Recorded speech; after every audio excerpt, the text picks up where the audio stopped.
Hello, friends. I'm Valarie Budayr, and I'm author of A Year in the Secret Garden. So, when I was a little girl, I used to play out in the forest across the street. I lived in a regular neighborhood in the suburbs, not in the city, and across the street from us was 24 acres of woodland, and I used to play in there all the time. One of my favorite books growing up was The Secret Garden.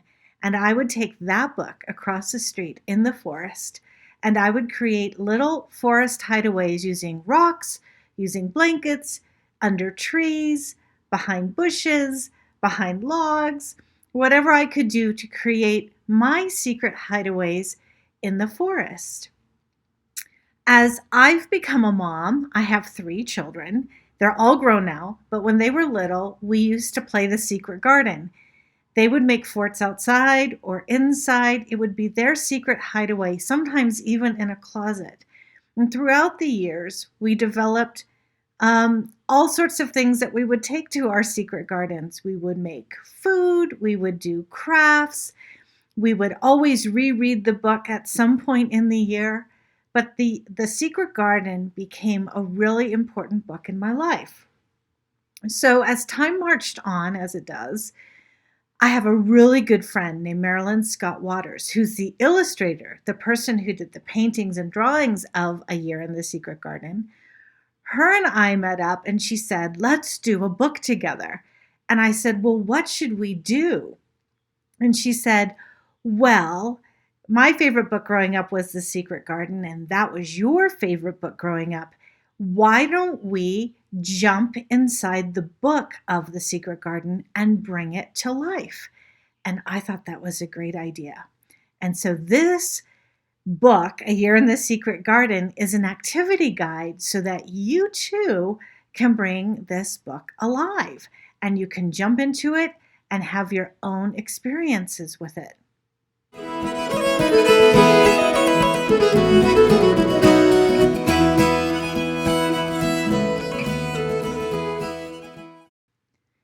So Marilyn and I, when we were deciding what to do in our Year in the Secret Garden, we actually followed the book The Secret Garden by Frances Hodgson Burnett. And if you haven't read it, it's a classic, and I'm sure that you will love it. So get yourself a copy of The Secret Garden, and then get yourself a copy of our book, A Year in the Secret Garden. And The Secret Garden starts in the month of August and goes for a whole calendar year through until that July. So our book actually starts at the end of August, and we have divided each chapter into 5 parts. So you'll have the monthly activities for that month that you would be doing in a garden, whether you're harvesting or you're planting or you're doing winter activities like, making things with ice and enjoying the wind. And so each month has something to do with the season and what we would be doing in a garden. There's all sorts of crafts. There's also, we brought food in from not only for each month, but we also made it a theme for that month or what was happening in the story. And we created food to go with that month in the story. Another thing that we thought was really important is that we took an in-depth, up-close look at each character in the book and what they added to the story. And so you can do A Year in the Secret Garden any way you want to. You can start with whatever month you're in and move forward until you go a whole calendar year. You can just thumb through the book and find things that look interesting to you and go ahead and do them.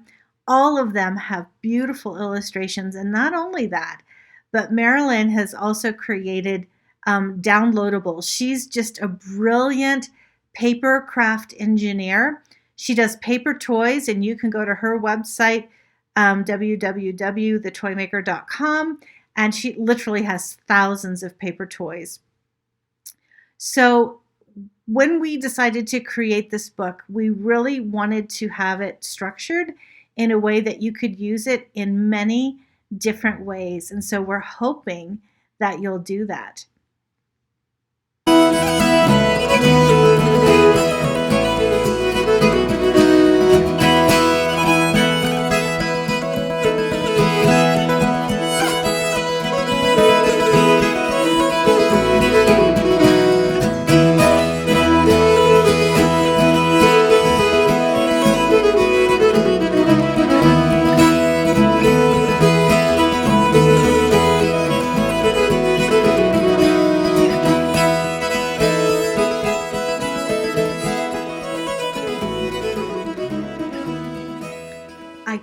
not have known when we wrote A Year in the Secret Garden that it was going to bring things into my life that were magical and amazing. So not only did we have a great time creating the book, but then I've had other things happen because the book has been written that are equally exciting. One of those things was that I discovered that the author of The Secret Garden, Frances Hodgson Burnett, actually lived in the town I was living in when I wrote my book, and that was Knoxville, Tennessee.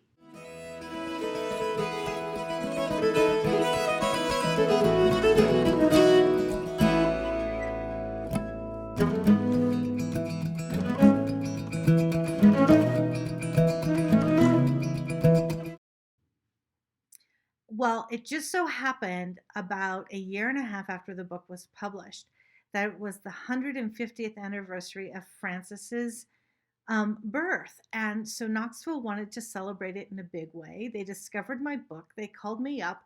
They said, "Can you help us with the celebration?" I said, "Absolutely." I was so excited. Is what I didn't know was that, one of her sons, she had two sons, and one did not live to adulthood, but the youngest one did. The one that the book Little Lord Fauntleroy is modeled after. Well, he ended up getting married, living on Long Island, having his own family, and that his descendants, meaning children, grandchildren, great grandchildren, even great great grandchildren, are still living here in the United States. Though Frances Hodgson Burnett was from England and she made 22 round trips via boat in her lifetime back to England, her children were raised in the United States. And so coming to the 150th anniversary of her birth was her great granddaughter. And not only that, her great great granddaughter. And there's even a great great great granddaughter. I was thrilled. We had this wonderful celebration for her in a little town just kind of north of Knoxville called New Market. And she came and she spoke with us. And I have pictures, and we did crafts from the book. And then her daughter, which would be the great great granddaughter, and I have become friends. And she has a beautiful blog and is really celebrating that she's related to Frances Hodgson Burnett. So I'm still in contact with the family, and it was just so meaningful because I just always feel like Frances is watching over my shoulder and cheering me on. And then to meet her family, and they were equally as wonderful, has just been really a great blessing in my life. And it just made this book, not only The Secret Garden, but the one I wrote, just a little bit more even magical.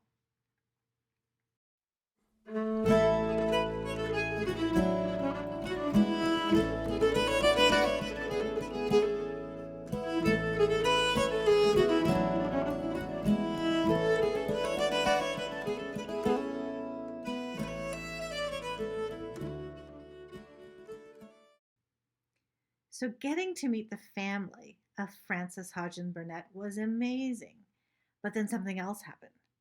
So one day I get a phone call from this woman named Sarah, who said she had found my book and that she was a landscape architect, and she had been hired to design, get this, a secret garden for the Knoxville Botanical Garden. And could she use my book to generate ideas for her architecture team? I said, sure. But as her and I were talking, she realized that I was a gardener, and I am. I've gardened my whole life. But not only that, I'm a master gardener, which means that I've studied gardening and I know where to plant what, when, where. So I love gardening and I love gardens. So she said, would you like to come on as a creative consultant to the Secret Garden Project? I said, yes, absolutely. So for the next few months, I worked with her and her team. And we, in one of the worst droughts ever in Knoxville, Tennessee, we got to see the secret garden come to life. it was one of the most amazing experiences in my life because something from my imagination, not unlike a book, the same thing happens that you think something, you plan something, and then you have to create it. And then it's amazing to see something that came from your mind, which is invisible, becomes a 3D object, such as a book or an entire secret garden. So it was amazing. So now I've got to ask you a question. Would you like to see the secret garden? I bet you would. So why don't you come with me and I'm going to show you the secret garden.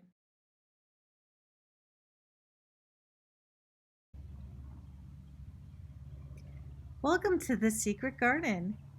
The secret garden is in the Knoxville Botanical Garden in Knoxville, Tennessee. And you won't find it on any map if you should visit there because a secret garden is just that. It's a secret. In the secret garden, there are 3 rooms. Each room has a different purpose and a different meaning. So we're coming from our busy lives, from our outside world. And the first room we come to is the room of smells and bells. So is what that means is that all the plants that I chose to go in there have lots of beautiful color, but they smell. So, there's mint, there's lavender, there's sage, there's yarrow. There's so many plants there, and they all have one purpose or a couple of purposes to look pretty and smell great.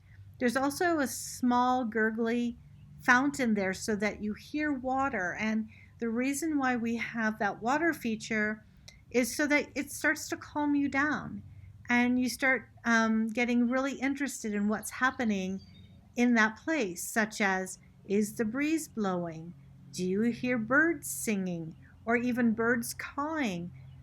What are those plants and why do they smell so wonderful? So it takes your attention from the outside world and brings it on into the inside world. The first thing you're going to probably see is that there is a gate in a hedgerow. So we don't have a stone wall as the garden wall. We have what's known as a hedgerow. So there's lines of trees planted that have grown together to make a hedge. And in this hedge is a gate. If you open the gate, you are more than welcome to go in and you will see another garden room. This garden room is meant to have very seasonal flowers that are native to Tennessee, but it's also a place that captures your imagination. There's lots of little statues there, like one of a fox, a raven, a sheep. There's a cat laying on its back. There's a squirrel. Not only that, there's pathways for you to go and investigate where they go. And some of the pathways go through hedge tunnels that will take you outside the garden. And then the pathways also take you further in the garden. And as you get further in the garden, you're actually getting farther away from the outside world.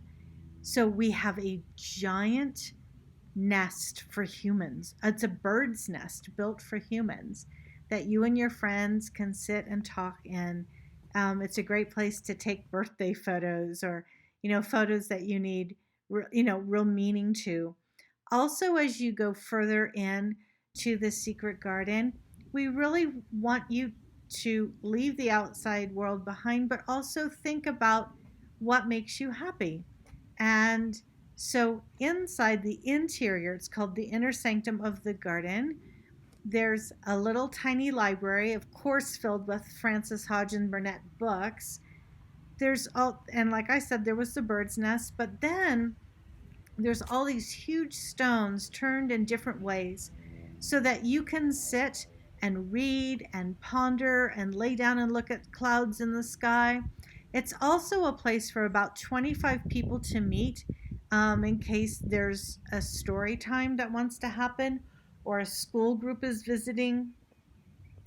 And then there's also a secret way out of the garden from the most interior inner room of that garden, and there's a bamboo forest. So you get to choose which way you're coming in and out of the garden. Once you know the garden, you don't have to use the gate. There's two big tunnels one's made of hydrangea bushes and the other's made of holly trees. I hope you liked The Secret Garden, and I hope you feel inspired to maybe build one of your own. Of course, that is a huge garden, but you can build a secret garden wherever you want. Find a bush to hide behind or under, or maybe use fallen down tree logs, stumps, and use sticks to build a fort. You can build them inside your house. It doesn't always have to be a garden, but it's always fun to build and or discover secret hideaways where you can go and view the world from inside there. So before I go, I thought I would answer a couple questions that I get often.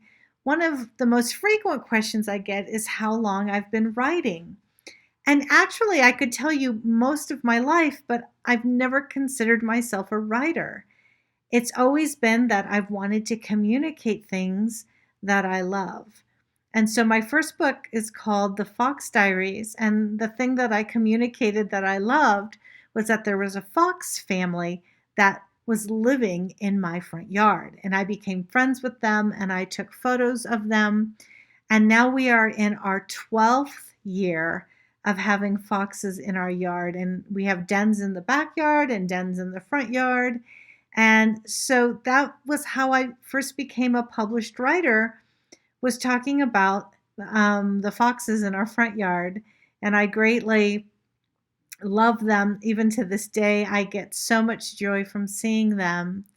So then we come to the book, A Year in the Secret Garden. And the thing I was communicating in this book was my love of gardens, but especially my love of the book, The Secret Garden. And so even though I've written several books, 5 books in all, I'm just communicating what I love. And so even with published books, I'm not sure that I consider myself a writer. I think I hold writers like Frances Hodgson Burnett, the author of The Secret Garden, that's all they think and do and want to be. And I just have a myriad of interests. I have so many different things that interest me. And so when I write a book, it's always about communicating something I love. Another question I get is about where I live and how many children do I have. So I live between 2 places. I live in Knoxville, Tennessee, and then I also winter in Santa Fe because I love snow, Santa Fe, New Mexico. I love snow and I love to go snowshoeing and cross-country skiing and all those things. So now that my children are raised, I have 3 children and they are all adults. I like to come and winter in Santa Fe, New Mexico. And finally, a question that I get often is, how do you start writing? And that's the easiest of all the questions because all you do is just start writing. Don't worry about being perfect. You and your story are going to change many times before it becomes a book or before you decide that the story is finished. And you may write a story and you decide it's finished and come back 4 years later and rewrite it again. So everything can be a work in progress. And if you're a writer and you love writing and you like making little books and all of this, just keep doing it. You're on the right path. And it's always important to do it because you love doing it. And that's why I do it, because I love doing it.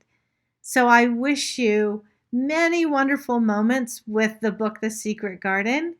And you can find out more about me at audreypress.com or valariebudayr.com. And of course, all the books that I have written are in that place. I want to thank you so much for joining me today, and I loved visiting with you. Take care now. Bye-bye.